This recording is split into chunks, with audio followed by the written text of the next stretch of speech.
Hi, everyone. I'm Olubemisola Rhuday-Perkovich, and I am thrilled to be here with Tony Weaver Jr., author, educator, public speaker, multimedia wizard, um, and all around cool dude. And for 28 Days Later, we are talking about his award-winning graphic memoir, Weirdo. Tony, I am very glad to be speaking with you today. Thank you for having me. I'm really grateful. So, I have an editor who really wanted me to sort of do a nonfiction project and like engage a lot of memoir and Mhm. autobiographical content.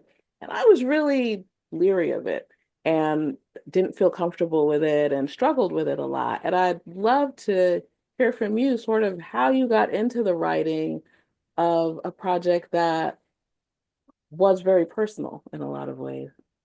So for me, as a writer, something that I believe when I make my stories is that my stories have to exist somewhere.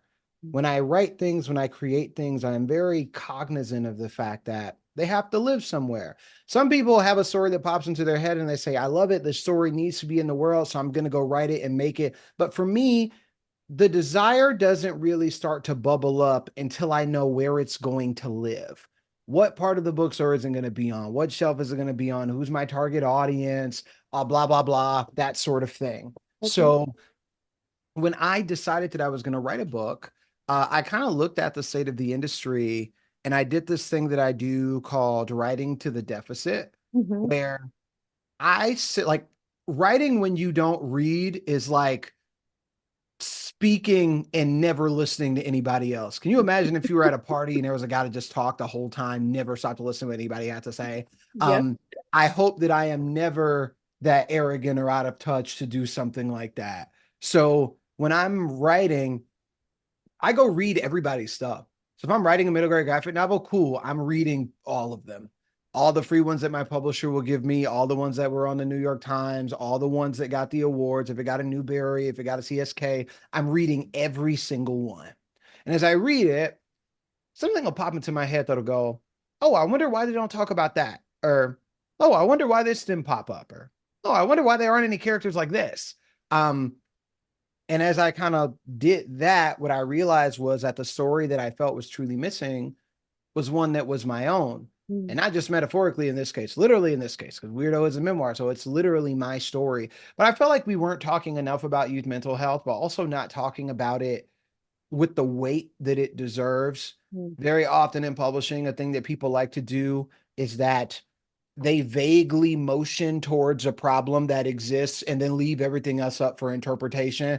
And nobody really holds them accountable to say, okay, you brought it up. Are we going to talk about it or do you just want points for mentioning it? I Yeah. guess. And I wanted something where we're not just going to bring up mental health, we're going to talk about it. Yeah. Yeah.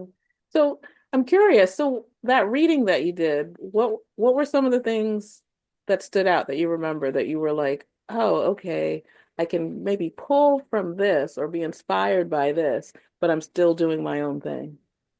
I think the thing that struck me the most when reading middle grade graphic novels was how little happens in a lot of the ones that I read.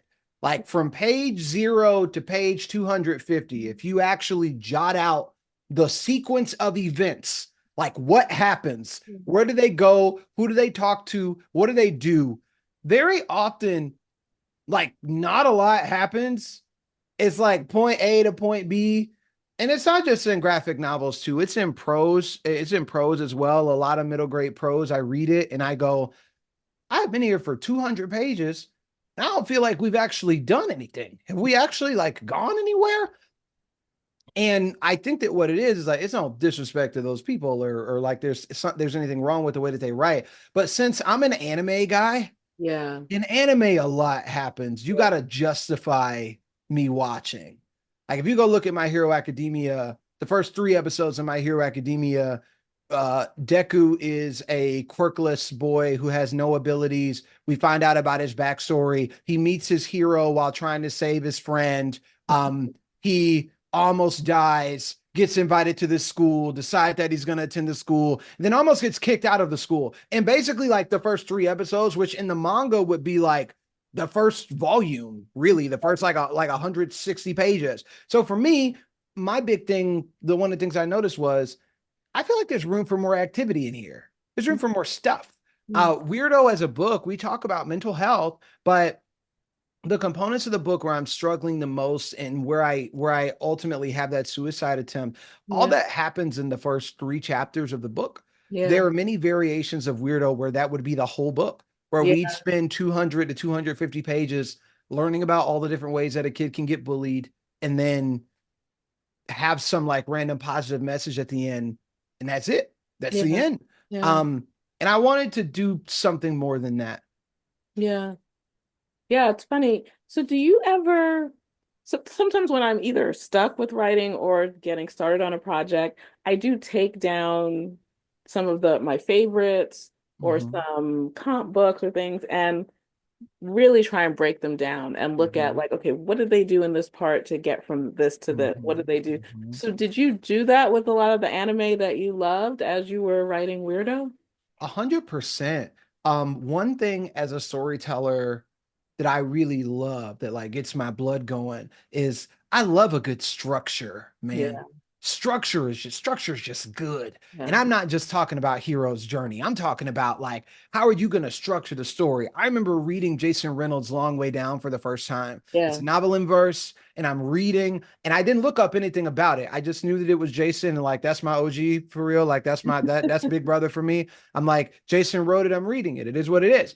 And I read his other stuff, but I hadn't read that one. So I said, cool, I'm gonna pick this up because honestly, when I need inspiration, I look to Jason Reynolds. I'm like, if there's anybody that's going to be raising the bar, that's going to get me to look myself in the mirror and go, if you want greatness, that is what you must be. It's Jason Reynolds. mm, So I crack open Long Way Down and I'm reading. And at first I'm excited because I'm like, okay, in the first 2 pages of the book, his brother's dead. All right, we're going somewhere. We are yeah, not about to spend the first 50 pages belaboring exposition, blah, blah, blah. We are going somewhere. yeah. And then we get about 20 pages in, and he's in the elevator going up to get revenge for his brother. And I'm like, Jason, the book's like 200 pages. I think it's like 235 pages. I'm like, Jason, it we're only 20 pages in. How What's happening? Is he gonna do it and then like he gets caught? how's Or it is he still or is he alive? gonna do it and like what are you about to fill the rest of this with? Yeah, yeah, And then when the first ghost showed up, and I was like, oh, that's the long way down. We're stopping on each floor on the way up to the thing. That is genius structure. Oh my God. I would have never thought about doing yeah, something like that, especially not in that medium, because so many novels in verse are just like spoken word competitions most of the yeah, time. So using a novel in verse for such a surrealist concept that you yeah. would almost find in like an August Wilson play or like it reminded me of the Colored Museum. I was like, this is so cool. Yes. So whenever there's a triumph in structure like that, I'm like, I gotta put that in my back pocket. I gotta go read that. How they do that? Yeah. How'd they manage that? I just saw some clips the other night of the stage adaptation of Long Way Down.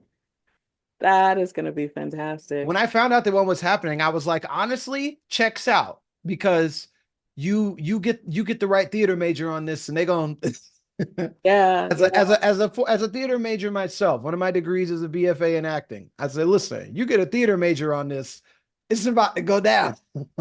yeah. So what about like I've recently had experience with adapting a book for the stage, and I just love the way that thinking theatrically kind of Mm-hmm. really makes you think about structure and really Yes. makes you think about Yes. storytelling in a completely different and really edifying way. Because I think that the thing for me, writing in prose, but also especially in graphic novels, because in graphic novels the pictures can like get you out of a lot of stuff. The illustrators I work with, Jessica and Jacinta, are like extremely talented individuals, and uh, obviously the book wouldn't exist without them, Yeah, right? But what I wanted to give them was a script that would it's like your art is going to elevate it, but I want the script to be able to stand on its own. Yeah. And in theater, you don't have any what's the word I'm looking for? You don't have any cop outs, right? And I don't say that in a pejorative way. But if I'm making a film and I'm like, man, I don't know how I'm gonna get from scene one to scene two, you just jump cut, bro. We'll fade in, fade out. We'll just go. Maybe we'll cut to black. Maybe we just won't. Maybe there's no transition at all. Maybe one person's talking and then we're outside of the train station and you hear the roar of the train as it pulls into the station. And filmmakers learn how to use that creative freedom to kind of like make the story visually appealing. But in theater, I have to be visually appealing in the Yeah. way that in the way that the scene is structured. But if I'm in the proscenium, you are looking straight at me. Yeah. Ain't no scene changes, bro. I got to close curtain for that. I got to bring lights down to that. I gotta have people in black come in and move the furniture around and do things like that. And I think about August Wilson, who's a really big inspiration of mine. Most of August Wilson's plays took place in one setting. They were two Yeah. act plays, Yeah. but one no real scene changes like that. Yeah. Not like a musical where you're bringing set pieces in and out. Um, Theater puts you in a place where the thing that keeps people engaged has to be the story. Yep. The dialogue has to dance. The action has to move. The Yep. only way that these people sitting 10 feet away from me uh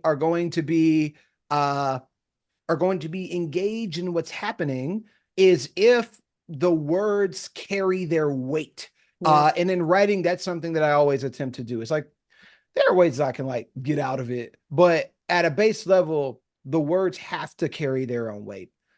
Yeah. Yeah. So that leads me to just thinking about, well, maybe not toward the end of the process, but part of the process, revision.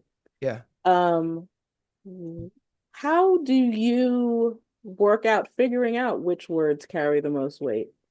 So for me, parts of my process are a little unorthodox. Or that number one, I write chronologically every time. I do not bounce around. Mm-hmm. Number two, I have very, very, very intense outlines. So when I'm working on an idea, I have the basic structure in my head, Yeah. and then I go write a more detailed version of that structure, and then I go write a more detailed version, and Yeah. I fill it with detail until it's so saturated that it makes no sense for you to do anything other than add the dialogue in at this point. So Wow. as a result, I don't I don't really do revisions because Wow. I'm revising at all times while I'm picking and clipping the thing. Like I'm writing a book right now where I sat down with my agents and I said, I'm gonna come to you with a 80-page outline in 2 weeks. And when you can you go ahead and set time on the schedule to be able to look at that outline? Because once I get your feedback on the outline, as long as the bones are strong, as long as everything's cool, I'll be done with the book like maybe 3 weeks or a month after you give me that back. As Wow. long as the outline is strong. Because I hate revisions. I hate going back and changing stuff and moving things around. I treat it like a house. It's like, what's the blueprint, bro? We can know before I go put any materials down if this structure is going to stand. If the Wow. answer is no, I shouldn't be writing right now. I should be figuring out the structure. I'm a like measure twice, cut once type of Uh, writer. yeah, see, I'm so the opposite. I'm a whole lot less efficient. And I'm like a measure, cut, okay, I got to put that aside, get something new to cut, put that aside, and then take all those pieces and put them together and then be like, oh, well, maybe I'm going to change that around. So yeah, it's But I mean, there's merit in that process, right? You have so much fun. You have so much fun. It's like I'm gonna go explore this. I'm gonna try this. I'm gonna go do this. I'm gonna gonna do try this. this. Yeah, I think I put a lot of pressure on myself because I mean, like every writer feels this way, right? Everybody's story is important. yeah, Genuinely, everyone's story is important. But for me, writing about themes like mental health, writing about themes like suicide, there's a ticking clock in the back of my head. I'm like, yeah, there's a kid that needs help. Am I going to get there in time or no? And I'm not arrogant enough to believe that something that I write or a kid is going to pick up my book and suddenly be a changed person. But I do think it can lead that child to find the resources that they need. Yep. It can lead them to go talk to the adult in their life that they need to talk to. For Yep. me, I'm like how do I put it? I have fun writing stories. I don't write for fun. I don't Yep. do this for fun. I do it because it's important. I do it because it's impactful. I do it because I sat back and reflected on the impact that I wanted to have on the world. And I ran the numbers and said, the most efficient way for you to do that is for you to pick that pen up over there and get started. So when I do it, I'm like, I'm having a good time, but it's not really about me. It's about my readers, which is why I start at where is this going to live Yeah. on the shelf? Yeah. What do these people need? So with stuff like that in my head, one thing that I haven't really talked to a lot of people about was that during Weirdo, there were people in my community, like just geographically, but also people in my professional community and across my friends and my family, where their kids were committing suicide. Yeah. And there was something about that I felt guilty. And then I felt guilty for being guilty because like I would be like, Tony, what's wrong with you? Someone's child just ended their own life and you thinking about how you feel. This isn't about you. Like someone's mourning the loss of a child. And I'm in the conversation I have with myself, it's like, it's not about me, like I feel like I'm the main character. It's about me because I'm a human being that empathizes with other human beings. And to see someone lose themselves to a pain that almost took you fills you with this dread that you don't know what to do with. And I kind of I poured it into my writing, and to an extent that's still what I do. I try to write things that are vital. I try to write things that are important because stories are just a really important thing to me. They're required. They are required. They're essential. I'm always telling kids our stories are precious and our stories help us build community. I mean, Mhm. just what you said, like because of that sense of community, you strengthen it through storytelling. Oh, thank you so much. This was a really wonderful conversation. I appreciate your work and appreciate all that you do. And I'm just really grateful to have the time to chat with you today. Well, I am grateful for your time as well.